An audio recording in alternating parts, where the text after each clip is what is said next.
It says in Sefer Iyov, Parakeh, Pasuk Chavav, Tovo bechelach ele kover ka'alos gadosh be'ito. In this pasuk, Iyov's friend Eliphaz is giving Iyov chizuk and telling him that he's going to live a very long life, a fulfilling life, a life of an Oved Hashem. And just as crops get harvested at the right time, so too Iyov shouldn't be depressed, he shouldn't be worried. He's going to live a very long, prosperous, and fruitful life.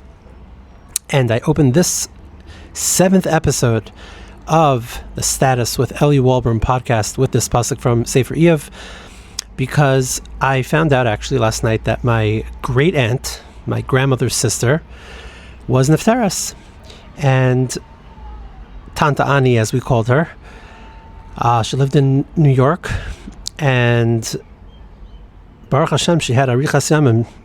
I just read that she was nefteres at 103 years old. She was an unbelievable person, a huge tzaddikus, a rebbitzin, and someone who, even though I really didn't speak to, someone that I felt very, very close with. Periodically, I would ask about her, and I would actually seek brachos from her. She was an 8th generation direct descendant of the Baal Shem Tov, and all the rebbes and all the holy yichus that Baruch Hashem I come from, she has as well. And I was very, very sad actually to hear it. Even though, of course, a person lives to 103, that's arichas yamim, and Baruch Hashem, she had a very good life, a very fulfilling life. But I was still very, very sad. It's like the end of a generation, as I know it. It's my grandmother's generation. She was nefteres like 23 years ago, and this aunt was her older sister. But now it's like that generation is over, and there's a grand reunion of neshamos. It's brought down, I think, in Shara Gemul by the Ramban, that when a neshama, during the Yitziyah, when the neshama is going up to the Kisei HaKavod, to Shemayim, it's escorted by its family members. It's escorted by tzaddikim, people whose sfarim one learned, or whose ways that they went in, holy ways, of course. They're part of the entourage that escorts the neshama up. So, knowing that she was really the last one from that generation, and my mother, who was Aliyah Shalom, who was very, very, very close with her. Just imagining all those neshamas, the Baal Shem Tov, and all the neshamas escorting my great aunt up to the Kisei HaKavod on Lag BaOmer is very meaningful to me. So I'm dedicating this episode, and hopefully we'll be able to extrapolate some Torah and positively influence some people, and the good will come out of it. And I'm dedicating it to my great aunt, Esther Chana Bas Harav Aharon Yehuda, which is my son's name. So yeah, felt that it was an appropriate pasuk to open up with. Thank you very much for joining us.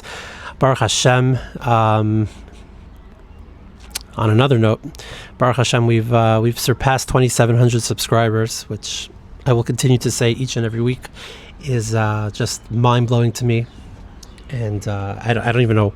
I don't know what the algorithm is doing that's sending out the the shows or the episodes to people, and they're feeling inclined to click subscribe. But they are, and I'm very, very grateful. I've heard some fantastic feedback, and I usually do each time from strangers telling me that they're very interested in Aliyah, and they're very interested in Eretz Yisroel, and they appreciate the topics I'm talking about, and the raw and which means unprofessional manner that I do it in, and I appreciate the chizuk. It fuels my desire to keep going, along with all those subscriptions and the likes and the comments. So thank you very, very much. We're trying to make a Kiddush Hashem. We're trying to accomplish things here. It's not just stam going on camera, because I am exceedingly uncomfortable. It has not let up at all. So I really do appreciate everybody who's interested in what I have to say, whether you like it because you like it, or whether you like it because you hate it. I do appreciate the support. Okay, like usual, I think giving a little bit of a rundown of what I would like to talk about today is a good thing to do, and this way you can decide if you want to check out or check in. Yesterday things got like hot and heavy, regarding Rav Ephraim Goldberg down in Boca, who continues to put out content related to this Aliyah snobbery narrative that he created. And I said last time that I wasn't going to talk about it because I'm Nogea B'Davar. I don't care for some of the other stuff that he's done, and so I don't think it's right for me to talk about any topic because I'm coming in with a preconceived notion. But he keeps putting out more and more content around it, and to ignore it would be, I think, maybe a Chel Hashem, because he's talking about Eretz Yisroel. And I think he's deterring people from some of the positive aspects of Eretz Yisroel. So I was going to address it and spend some time on that, but then I realized that we have other things to talk about, and I know some of the other more articulate, better spoken, smarter, nicer people who've also felt a little bit attacked by his comments. I'm sure they'll address it on their platform, so I don't need to do it. But if you're aware of some of the more recent things he said regarding Eretz Yisrael not being safe, it's certainly not safer than America, and to quit preaching to run from the U.S. for safety because Israel's less safe. I have a lot to say about that. I do think it's well-intentioned. I think it's well-intentioned, Motzi Shemra. I think he's incorrect. I think Eretz Yisrael is safer. And yeah, so if you've seen his content, I disagree with all of it. Okay, I got, the truth is I can do an entire show just on a couple of questions and topics that were submitted, and I think I will. Really, each one deserves its own show because the questions were that good. So pretty much that's really what I want to discuss today. I just actually saw the exchange rate's now 292. The shekel to the US dollar, which is just like unbelievable, definitely the lowest ever. And each time it ticks down, those of us, myself included, who earn US dollars and spend shekel, it impacts us directly. And so even though we like to quote one pasuk at the beginning of the show, I'll say again, mostly to myself and to anybody else who this impacts, the same controlling force that makes the exchange go down can make it go up. The same one that gives us air, the same one that keeps us safe. It doesn't make a difference. It's if we're in, we're in, and so we leave the exchange and the currency and our income and our net worth and all that stuff. We put it in Hashem's hands, and in Eretz Hashem, He will continue to take care of all of us. All right, let's pretty much jump right in.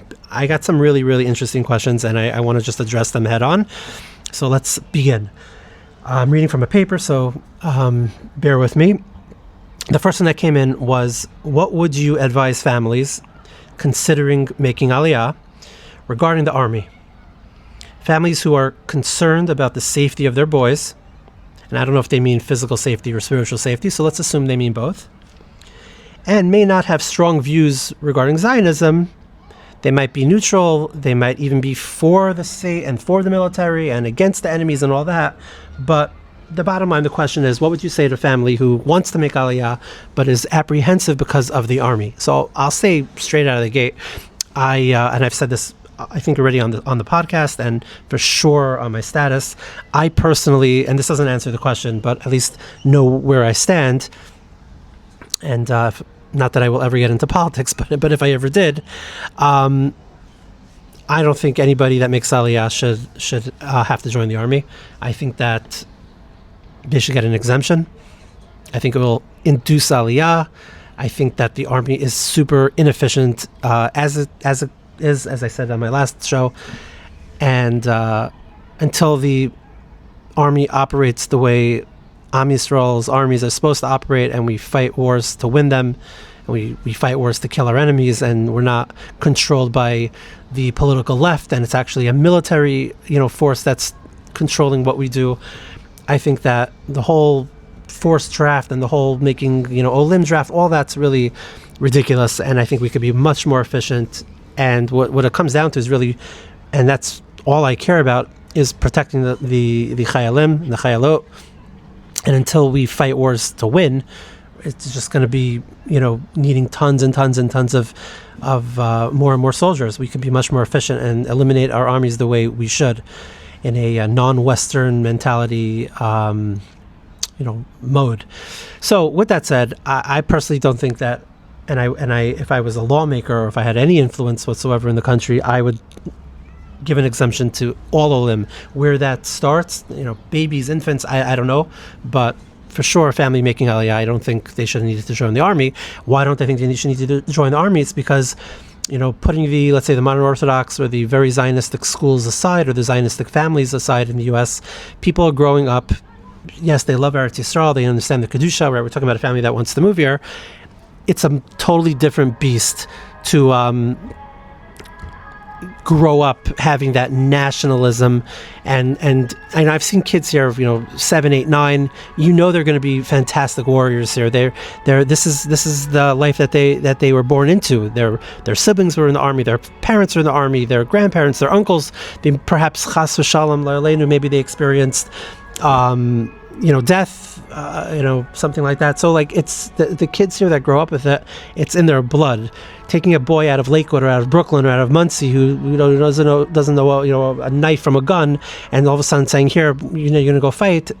It's very, very difficult. You have to have it like in your DNA, in the blood, before you have it in the physically. And if you don't grow up with that Zionism, if you don't grow up with with Yom HaAtzmaut, you don't grow up with Yom HaZikaron, you don't know any of these things, it's really hard to force that person to go to the army. So I would really do away with it, but that doesn't answer the question. The question was, what should they do? So I would say that there are ways to come here without needing to join the army. A person could come here on a student visa. The family can make Aliyah, and the boys can come on a student visa, and it's legal and it's legitimate, and they're in a school, and after the school maybe they're in a base medrash, and maybe they were in college, whatever the case may be. That is a legal way of not having to go to the army, because you legally don't have to go to the army. That's that. Girls who are Shomer Shabbos and so forth get a full-blown exemption from the army entirely. And there's ways for the boys to do it. I would say that someone should not make Aliyah because of the army. There's enough ways to deal with it, especially if it's like further out. Who knows what's going to happen? I also want to say, with the other side of my mouth, that I'm very pro-army. I may be against there needing to be a forced draft, but I'm definitely very pro the army. I would join the army if I could myself, and I think it's great. I know I have a very, very close family member that joined the army as a lost kid, let's call it, and it changed the person's life, not just for the years that he was in the army, but for the 20 years that came after that. So the army could do really, really good things. I don't think it's all evil. I don't think that everybody gets messed up. Certain units, there may be that political left, at the core, but I think there's enough holy people in the army at different levels, whether it's the unbelievable Holy Hesder boys or the Chashmonayim group. Like you don't. It's not like a guarantee you're going to come in and all of a sudden next thing you're eating not kosher. Definitely not. There are thousands, tens of thousands, probably hundreds of thousands of super observant, holy Yidden that are in the army. I know them, I see them, and it's not the worst thing in the world at all. I think there's enough options out there, and there's enough legal loopholes, and I'm not advocating for anything illegal. Legal loopholes for not having to join the army. I think it's a very fair question. I don't think you should be ashamed of being apprehensive regarding making Aliyah because of the army. I think it's very real, but just know that there are ways not to, and I think coming on a student visa is probably the most sensible way, and there's a lot of benefits that come with not becoming a citizen here. There's also a lot of benefits that come with being a citizen here, and I'm not advocating for either one, but just know that there is that option. Okay, that's that. Next question. So this person here says, thank you. There appears to be lots of trolls who are very nasty against you and your views and opinions. Do I think or feel that I might be doing harm and damage in my missions? So I don't think I'm doing harm at all. I think that what harm could I possibly be doing? Maybe my soul for things that, some harsh things that I say, but am I deterring people from Eretz Yisroel with what I'm saying? Definitely not. That if somebody says I'm not moving to Eretz Yisroel because Eli Wolbrom is so angry about it, then Eretz Yisroel is not for you, and you weren't moving here anyway. And let's call a spade a spade. I feel like people always say this, like, I got such great feedback. I really did and do continuously get great feedback on the things I talk about vis-a-vis Eretz Yisroel. I have had really countless people tell me that they're thinking about Aliyah. They are in the Aliyah funnel, as I call it. They may be at the end, they may be at the beginning, but they're definitely in it and looking and thinking about it and talking, and they're joining, local chats, and they're speaking to real estate agents. They're speaking to chavrusas. They're learning the sugya. I think for sure, over the last 5 years, there's been dozens of people who have turned to the Aliyah lifestyle, and certainly have made it a topic of conversation. I also am certain that at least 10 families made Aliyah and have told me it was because of me. That's not patting myself on the back at all, but I'm just saying that I don't think that by talking about Eretz Yisroel and dealing with the haters that I'm harming the mission. I don't know what the mission is. My mission is to make a Kiddush Hashem and to get closer to Hashem and to play a role that feels comfortable to me and that feels like is calling me in terms of having the Shechina come down and having the Beis HaMikdash built and whatever strengths I have and gravitate towards that goal. It's not, I don't have like a piece of paper and like I must get here. It's just, I'm speaking from the heart. I'm speaking, with a purpose, and that drives me, and that leads what I do. So no, I don't think I'm harming anything. I think conversely, the guys that are passionate about this lifestyle are doing only good, and there is no negative. Okay, this is a really good a good question. I'm going to come back to it. Someone said here, who do I have the longest FaceTimes with? The answer is no one. I don't believe, unless maybe my daughter would FaceTime me with my grandson, I cannot see myself ever picking up a FaceTime. Maybe a work FaceTime is a different story, but I don't FaceTime with anybody. Nava may FaceTime all the time with Adina, and so I'll like peek and look and jump jump in for a second, but I do not do FaceTime. You can't get me on a call, let alone a video call, for sure not. Okay, hold on. Okay, I'm going to jump to the last one that I had on my list, and then I'm going to come back around because it was a really meaningful, good question. Someone, a neighbor of mine here, an unbelievable tzaddik of a yid, we'll call him Nathan or Natan, I won't say his last name, very, very sweet, holy Eretz Yisroel Geulah yid, asked me a really, really good question that I want to address because it will lead into my next question, and something I'm very, very passionate about. So I've been very honest regarding my upbringing vis-a-vis Eretz Yisroel and any desire to live here or lack thereof. And he asked me as follows. He said, "Can you discuss if I have resentment against the system that didn't teach me about the chashivas and significance of Eretz Yisroel, or so do I have that resentment, or am I at peace with it and understand that it's just part of the journey?" So unbelievable question, and I really appreciate it. Thank you so much. I think the answer is like both. So I'll say this for sure. I'll answer I'll touch on the second part first. I definitely feel very strongly about this idea of, we're all on the journey, and looking back going, what if, or if only it's useful in that hopefully we don't make the same mistakes, and hopefully we can improve for future generations and other people. But I definitely feel very strongly that I'm on a journey, and not in every case, and I don't think anybody has this, but there have been many, ebbs and flows in my life, good times, hard times, things like that. And I've had this chus to really see with clarity, how it ended up working out for the best, whether it was problems, with parnasa and problems with specific jobs not working out, and how, it felt like, a double, triple gut punch, but then I saw what Hashem was doing in my way that he allowed me to see. So I definitely feel that, this was part of the journey. I was supposed to grow up in Brooklyn. I was supposed to, pit stop in Staten Island for 10 years, and I was supposed to come here at the ripe old age of 40. 40, 41, whatever it was. So I definitely feel very strongly like it's part of the journey. I don't know that 22-year-old Eli would be able to be here. Like there's no way. I went through a personal transformation. As I said probably on this podcast before, Baruch Hashem, I was always I never, veered off at all, although I'm sure many people will say that I am currently in a state of veered offness.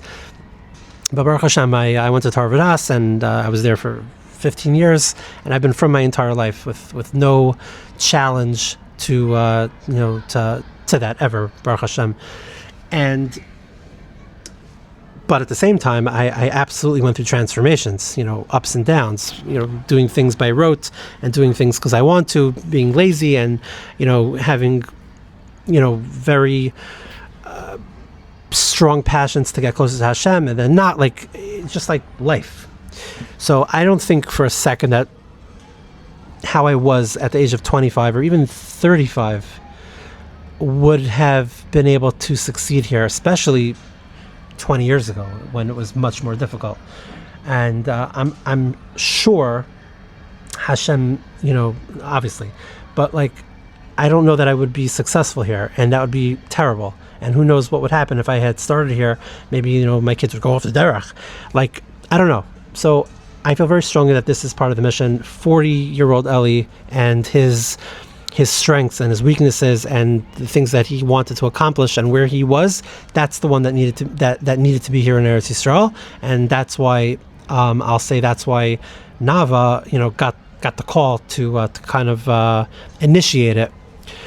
With that said, I do regret dramatically, and it pains me so much because I'm seeing it, because it didn't change, that the system I grew up in, and this is both yeshiva and home, and with no offense to any of the people involved, I didn't grow up with a chashivas for Eretz Yisroel at all.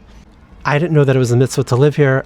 I'm serious. I did not know that it was a mitzvah to live here. I certainly didn't know that it's possibly a chiyuv. I didn't know that it was mentioned 1,000 times throughout the Torah, at a minimum, that this is where we're supposed to be, and all of the nevuah around it, and it just wasn't a thing. I'm not like, Satmar that had signs up saying, I'm against the state of Israel. I just didn't know of it. It was like Peru. I knew it was like a holy, well, not like Peru. I knew it was a holy place, but I didn't know that it was a place where people moved. I thought weirdos ran here or weirdos lived here. And whoever was here already, their kids stayed here. I didn't realize that it was a value to live here at all. And who do I blame for that? I mean, ultimately it's myself, right? The Torah is available to everybody, but I was a kid. So my yeshiva Tarvadas absolutely never ever taught about the idea of living in Eretz Yisrael. They never instilled a desire for, at any point in my life to be able to move there. Never. Now the question is, to be fair, if they would I have done anything different? I mean, I kind of wasted my time in school. I was there for 15 years through 30-year base medrash, but I didn't learn. I was just there. I played basketball. Sometimes I went to class. Sometimes I didn't. I was just a stupid kid. So if if every Rebbe would have talked about Eretz Yisroel, Eretz Yisroel, Eretz Yisroel, who knows? Maybe I'd become Satmar and hate it. So like, I can't blame them, but I do know, that's an unknown. But I do know that I definitely did not leave Yeshiva with any desire to live there. I didn't know that people lived there. I didn't come to Eretz Yisroel for Yeshiva. There was a thought I wanted to go. I think like maybe my second year of Beis Medrash, I wanted to go to Torah Or for some reason. I don't even know why. And the Intifada broke out. My family wouldn't have been able to afford it, and whatever, life went on. I didn't end up coming. Had I come, would I have possibly fallen in love? Very, very possible. But those weren't the cards I was dealt. But guys from my yeshiva came and stayed for a year or two, and then they went back. Like, it wasn't a thing to live here. I didn't know that it was a mitzvah. I'm like so embarrassed to say that. I really, really didn't. So yeah, I think that's a problem. But it's not all school. I didn't grow up with, a love for Eretz Yisrael. And that's not because my father didn't have it or because his father didn't have it. I'm sure they had it. We came here, one time, and it was a very holy, week.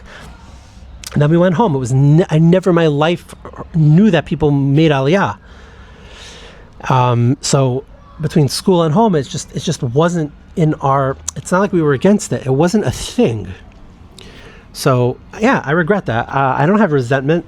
It is what it is. I definitely do not have any resentment to my family or even to my yeshiva. But now that I'm older, looking back, and guys like me are making noise about it, and with the advent of the internet and computers and technology, like the Eretz Yisrael content is out there. Like, I don't know that it's possible now, and it could be that it's the same thing. It would have been the same thing 30 years ago. But I can't imagine anybody now doesn't know that it's a mitzvah to live in Eretz Yisrael. It's a thing to do. It's a nice thing to do. The Torah talks about it. It's a place where we should be. You may be principled anti it. Fine. I think you're crazy, but I can't imagine there's like this lack of knowledge that this is where people do move, and I can't say that's the case back then. And so I have resentment now that Eretz Yisrael has come so far, and now that it's really lousy outside of Eretz Yisrael, and that if you even open up a Tanakh, any page, start with Yeshua. It's impossible if you learn all day, or if you learn half the day, if you're a Rebbe, a Rav, a Mashkiach, a Rosh Yeshiva, whatever it may be, it's impossible not to admit, even to yourself, that the nevuos regarding the Geulah are absolutely coming true in front of our very eyes. So you have to teach that to the children. How is it possible that your typical Lakewood kid doesn't know any Tanakh? How's it possible? I have resentment for that. Well, it's not resentment, but I'm very upset about that.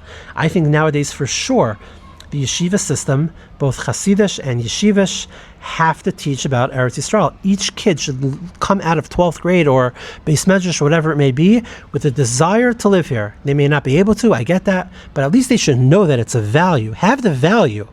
Everybody there has the value that they want to, be very wealthy. Have the value that this is where that this is where ideally someone should be, and I don't think that has been touched upon at all. I think books are coming out, that are sort of saying like ideally, but, which is like a little bit of a change, but certainly not enough. So it's like, I don't know why. It's one thing that the modern Orthodox schools, although, I have issues, hashkafic issues with that for sure, which is a totally different discussion. But the one thing that they did get right, at least, and it may not have even been their intention, is that people come out of there having a chashivas for Eretz Yisrael. When that is coupled with them starting to grow and to come into their own and gravitate maybe more to a more serious, a serious life, they have that Eretz Yisrael love, and they'll want to come here. I don't know why the yeshivas from Tarvadas to Tar Tamima, all of them.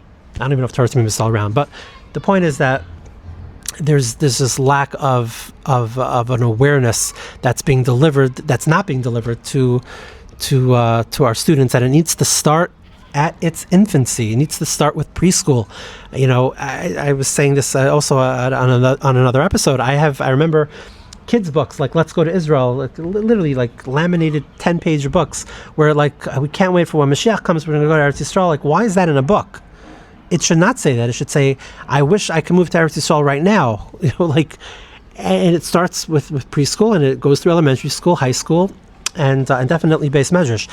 Now that I sort of know what's in the Torah, and not just, Tanakh, but the Rishonim, Gemaras, Mishnayos, I'm trying to like think how careful the Magidei Shiurim of Chutz La'aretz have to be to navigate their students through the Torah, through the Shiurim, through the years, and like trying to like avoid Eretz Yisrael stuff. Because any kid who is like ready to learn and has like an open mind and wants to like know what's out there, what's in the Sfarim, the second they bump into Eretz Yisrael Torah is going to say like, whoa, what? So I feel like there's like this like secret society, and maybe it's the Aguda, I don't know. That's like, no, we can't learn that because that's going to be too Zionistic, and they're going to know about Eretz Yisrael. No, we can't do that. We can't. Like, I think it's very deliberate. So, and a lot of it is just like, don't learn Tanakh. Like, don't learn Tanakh because they're going to want to go to Eretz Yisrael. Crazy. So Nathan, I really appreciate the question. To sum up my answer, I know that this is where I need to be now. I don't think that I would have been. I don't think that I would have been successful. My old Eli over here, and it's part of the journey. At the same time, I think that I wasn't taught about it at all. I think it's crazy. I don't have resentment, but I do want to see change, and I want to be part of that change. I mentioned this last time also. Part of my 90-second Nach initiative and program is not part of it. Like, one of the main reasons is that I want, guys in Chutz La'aretz to learn it. Because if you learn Tanakh, I don't see how you come away with not wanting to be here in Eretz Yisrael and not feeling like you need to be in Eretz Yisrael. I don't know how that's possible, and I'm just doing Sefer Yeshua right now. You don't even need Yeshua. The entire Sefer Devarim and Bamidbar also. So, beginning even here with Bahar B'Chukosai. So yeah, I think the yeshiva systems, both Hasidish and the Yeshivish, have to do a much better job. Like, take it from a 1 to a 7.5 on Yeshiva Eretz Yisrael, because it's just, the problem's just going to keep happening, and my voice is not strong enough, and I'm not Das Torah. There's not enough of me.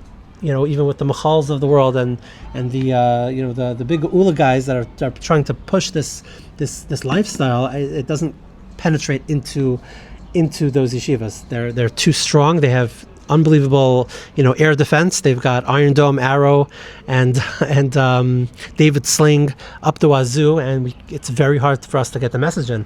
But we continue. Okay, that leads me to the last question. And it's a sort of like a biggie, and I appreciate the question, and I think it needs to be addressed. Hang on.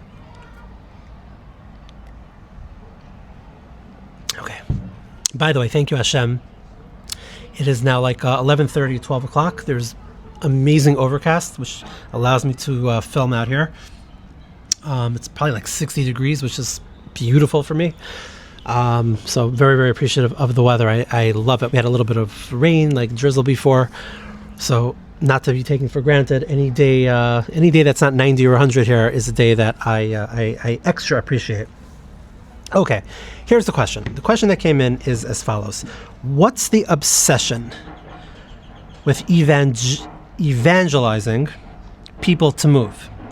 Yes, it's a mitzvah, and then he includes, or she includes, and I live here, which we'll get back to.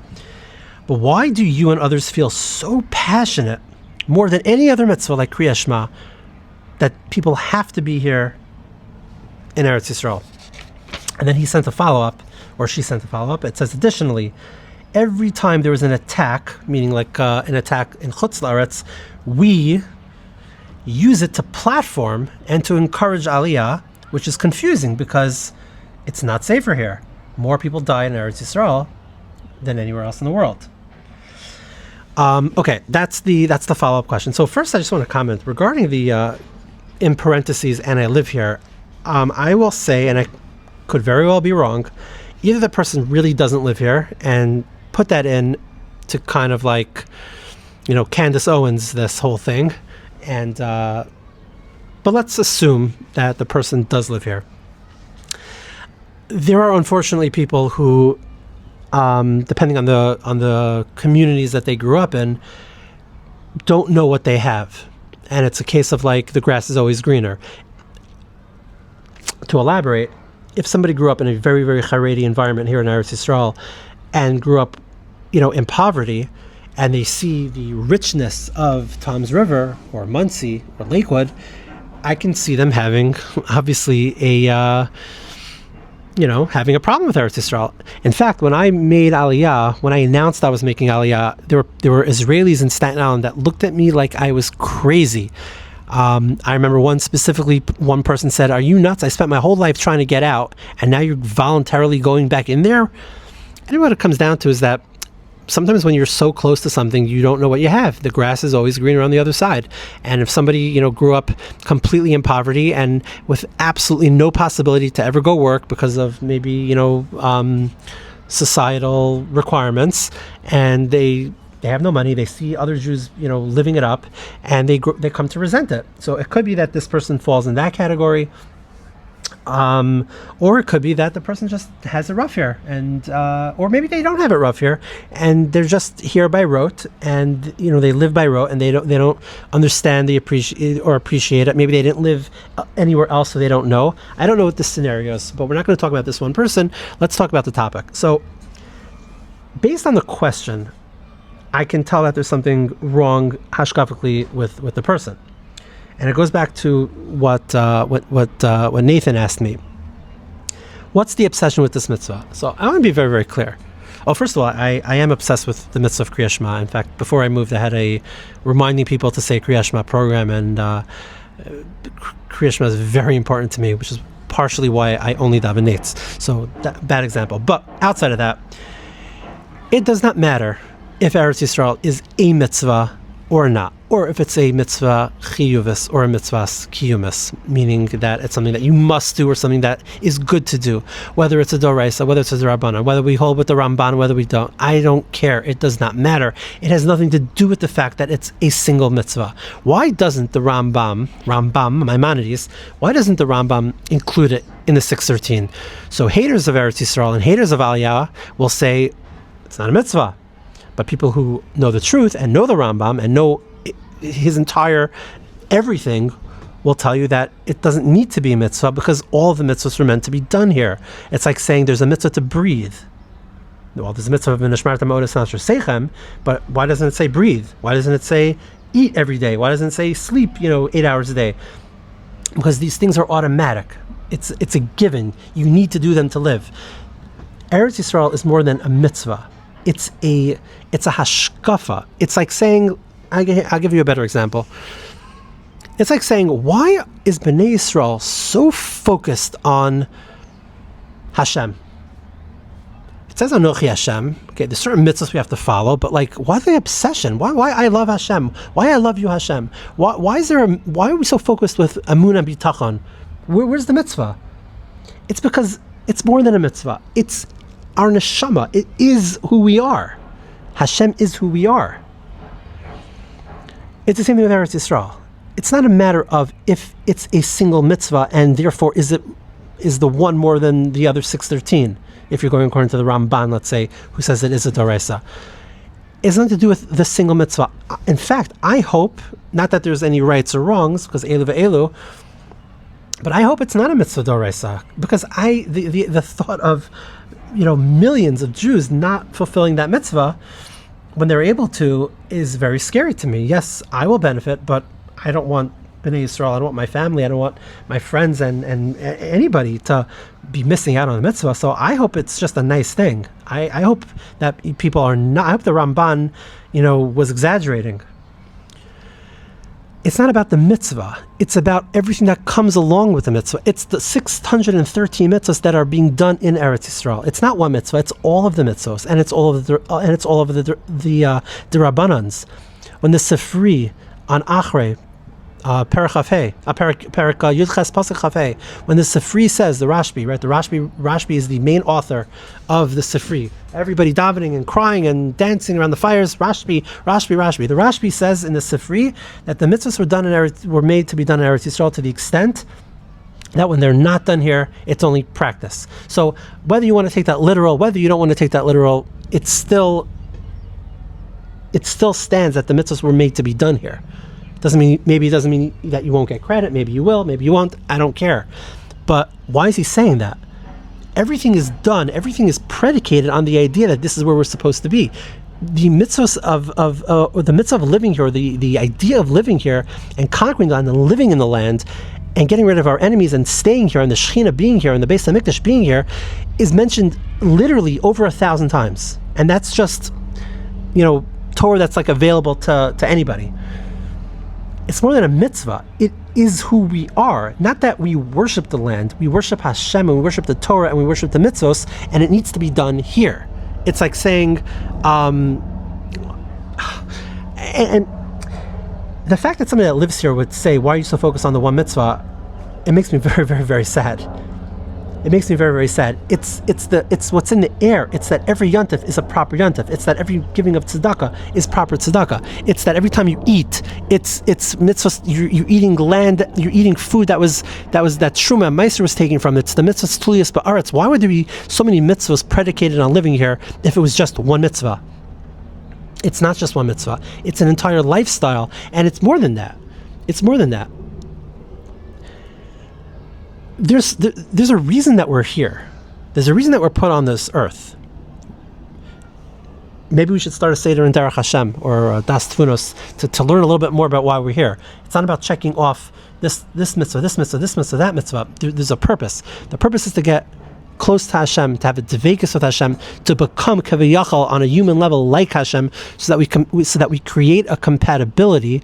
And so once we have that compatibility, like taking an iPhone charger and putting it into the iPhone, or taking an Android charger and putting it into an Android, it needs to be compatible. You need to take AA batteries and put it into an item that needs AA batteries. You can't take something from like a Game Boy or whatever, a little handheld thing, and put it into your car, and it's not going to work. Things need to be compatible. When we do the mitzvahs, when we learn Torah, we create on our level a compatibility with Hashem. Once we have that, that's the point. Hashem loves us and wants to give. He's a giver, and he wants to give us the most perfect everything possible. And if it's a handout, if he just gives it to us for free, it's not going to feel so good. And he wants it to be a 10. And the only way that could be a 10 is if we earn it. So all these things happening are much bigger and greater than shaking lulav, sitting in my sukkah. There's a purpose that we're here. And all of those things, all of that connection to Hashem, it's done here. This is where Hashem is. This is where there's no intermediaries. Yes, Hashem controls the entire world, but this is where the Shechina is. This is where the Kedusha is. This is where Hashem said we should live. This is where the Beis HaMikdash is. It's not going to be in Lakewood. It's not going to be in Muncie or where people think it's going to be. Eretz Yisroel is not physically turning into New York or the other way around. Like that. That's not what it is. It's here. The boundaries are listed very clearly. Go look at Sefer Yoshua.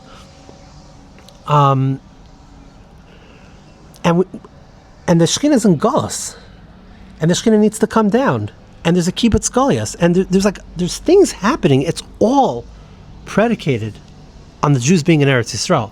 It's way more than one mitzvah. And if that's the case, why wouldn't we be obsessed with it? If the Torah mentions it over 1,000 times, why wouldn't we be obsessed with trying to get you guys here?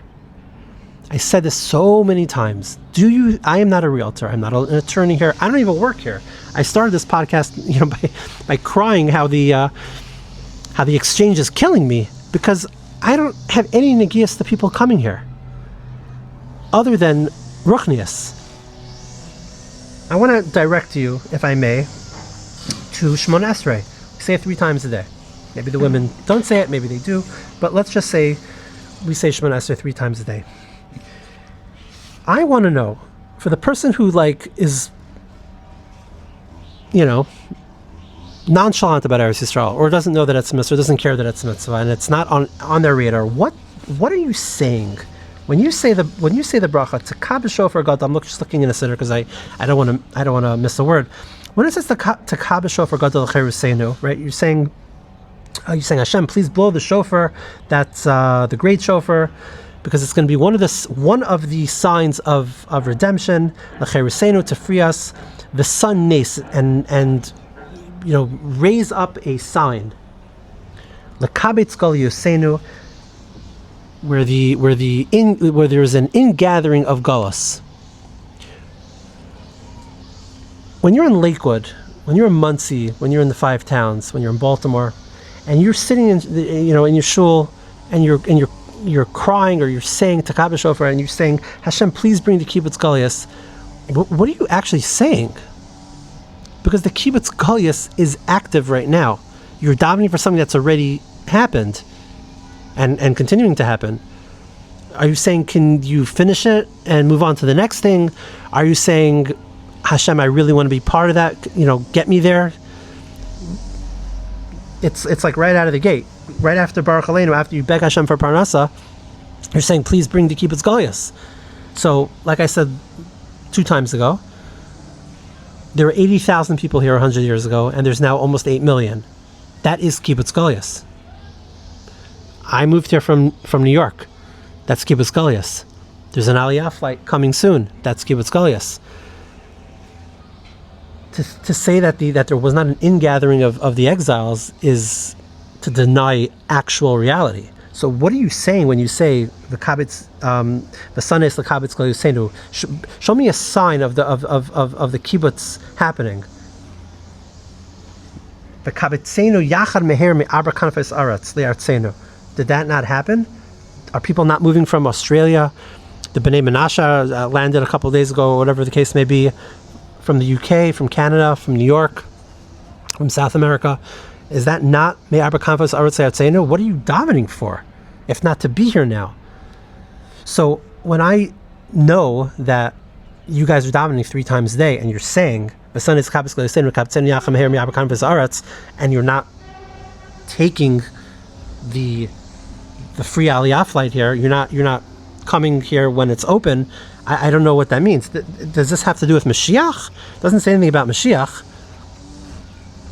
It's called Kibbutz Galias. Takab Shofar is the bracha of Kibbutz Galias. You can open up any siddur that has a title, that's what it is. So the Kibbutz Galias is live. Why aren't you coming here? So that's very, very frustrating to me. And that's why I'm all over it. I don't have the Sefer in front of me, so I'm not going to misquote, and I've said it also before a couple of episodes ago.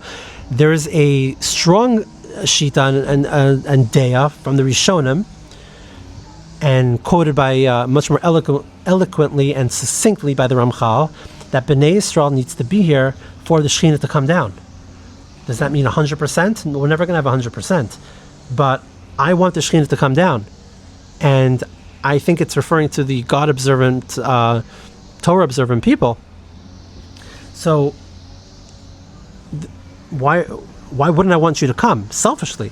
I do have negias. I have spiritual negias. I want the Shekhinah to come down. And it's brought down that until Bnei Yisrael is here, it may not happen. And I want it to happen very badly. So why wouldn't I preach it? It's not about the mitzvah. It's about the Shekhinah being in Gullahs. And I want that to end.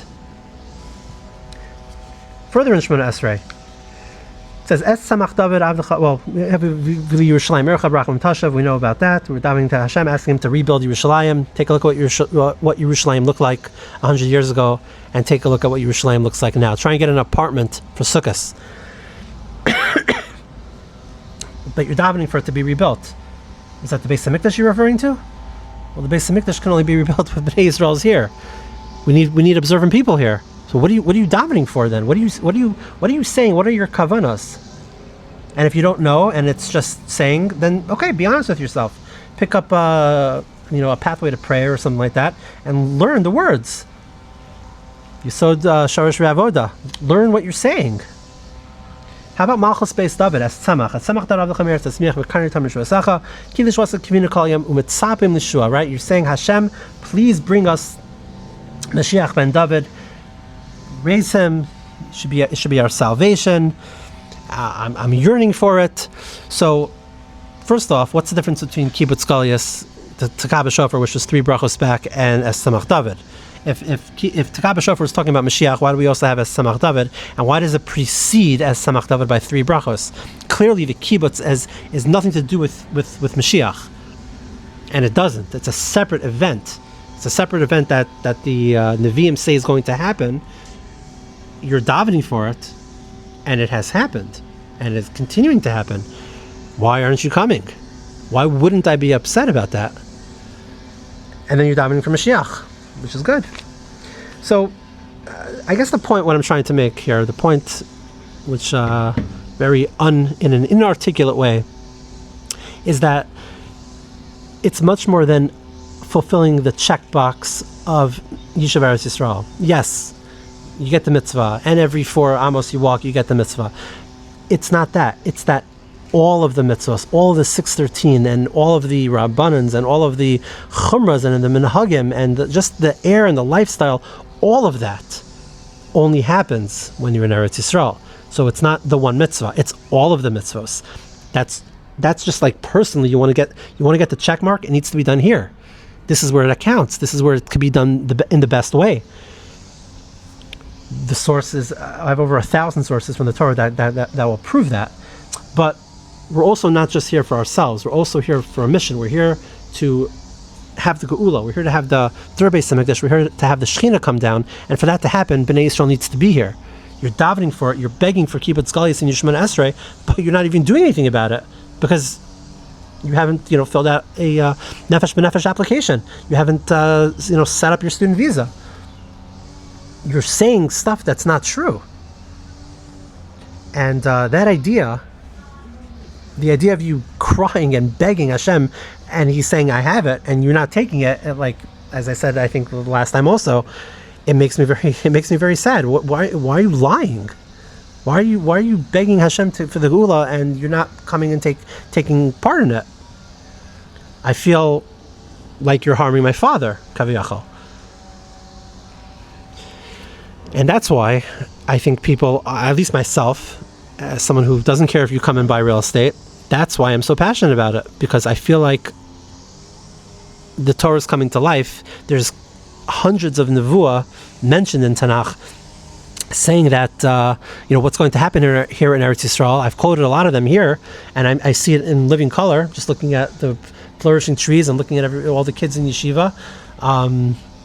Playing on the street, from Zachariah, it's all here. So, to me, it's a kiddush Hashem to come here, and it's a chil Hashem not to come here. And when you have a voice, and when you have your head on straight, and when you know what the mission is, and that includes having my brothers and sisters come here, and you're not, I feel like it's my job to tell you about it. When you couple it with, the question that Nathan asked me, the yeshivas aren't teaching it. So who's going to teach it? Who's going to teach it? Anyway, that was that question. That's why I'm obsessed with it. And this idea that it's not safe here, that goes back to the Rabbi Goldberg thing. But that's why I'm hovering over talking about it, because people are being impacted. He has a very big following. And actually somebody from the Yehuda, I believe one of the board of trustees of the Yehuda, I'm not 100% sure, but I'm pretty sure, reached out to me saying, it's not true, it's not safer in Eretz Yisrael. It's the same nonsense of more people over the last 60 years Jews here died here than outside, which is just like the most nonsensical, ridiculous, fake skewing of data I've ever heard. Rabbi Goldberg said the same thing. This is probably where that guy got it from, and probably where the submitter of this question got it from, which is why it needs to be squashed. First of all, I don't believe that stat. I don't believe we are safer outside of Eretz Yisrael. You can ask people who live here, so not just anecdotally, you can ask anybody. I'm certain, including the Chayalim, I feel safer here. I go back to New York, frequently enough, and I feel very unsafe over there. And it's not about what happened, it's about what is happening and what will happen, right? To quote the great Gretzky, the great one, Number 99, you skate to where the puck is going, not where it's at. Where it's at, where it was, maybe, if you want to put, how many Jews versus here versus somewhere else, maybe. But how many Jews weren't killed? More Jews were not killed in Eretz Yisroel than anywhere else in the world. Like, you can skew data however you want to make a point. And that's why I was so against what Rabbi Goldberg said, because you're trying to make a point. Why are you trying to make that point? What are you afraid of? It's safe here. We're protected here. We have, incredible siyata d'shmaya over here. Hashem, the Shechina is here, and this is where soldiers and cops and whomever will jump in front of a bullet for me. Whereas in the U.S., first of all, another thing I'll just say, in the U.S., you'll walk around with, hiding your hat or hiding your yarmulke or wearing a hat with your payas sticking out. You're embarrassed. You're scared, unless you're like Chabad. You're embarrassed. Here, absolutely opposite. So it only has to be death. Like that's the measurement tool is dead or not dead. How about like comfortability with practicing our religion? Where are you more comfortable? Like, why does it have to be dead? Why can't it be like being harassed or feeling comfortable walking outside with your talis and tefillin? I don't know why a Rav would say that it's safer over there. Okay, thank you very much for the questions. I would love to elaborate on some of these topics. I want to talk like tachlis. I want to address head on issues you may have with making Aliyah, questions you may have. I want to debunk a lot of the myths if I can. So keep those questions coming. Thank you so much, as always, for watching. Even if you watched a few minutes of it, I really, really appreciate it. And if you're not already subscribed, please like, share, and subscribe. And I will see you on the next one.